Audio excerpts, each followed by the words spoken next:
আমাদের ভগবানপুর এলাকা দেখতে গেলে বিশাল ভাগা গাড়ি গাড়ি চুল আসছে, কোথায় চলে যাচ্ছে কি হচ্ছে বুঝতেই পারবে। ভগবানপুর পূর্ব মেদিনীপুরে হরিপদ দত্ত বিভিন্ন এলাকা থেকে চুল সংগ্রহ করে কিছু লোকের কর্মসংস্থানের পথ দেখাচ্ছেন। আমাদের কার্ডে কাজ করে সংসারে কাজকর্ম সেরেও আমরা 100-150 টাকা রোজগার করি। এই চুলটা আপনারা কোথা থেকে সংগ্রহ করছেন? এগুলো হরিয়ানা, রাজস্থান, দিল্লি, বোম্বাই বিভিন্ন জায়গা থেকে চুল আনার পর প্রথমে পাড়ার মহিলাদের দ্বারা চুলের ডেলাগুলো এইভাবে ছাড়াতে হয়।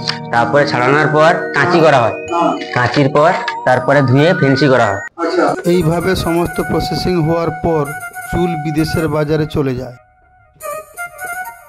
চীন থেকে লোক আসে। আচ্ছা, মানে চীন থেকে ভগবানপুরেও লোক আসে? হ্যাঁ, লোক আসে। হ্যাঁ, তারা এখান থেকে মাল সব বড় বড় এজেন্টের কাছে সব মাল দেখে তারপর তার অর্ডার বাই অর্ডার চুল চলে যায়। আচ্ছা।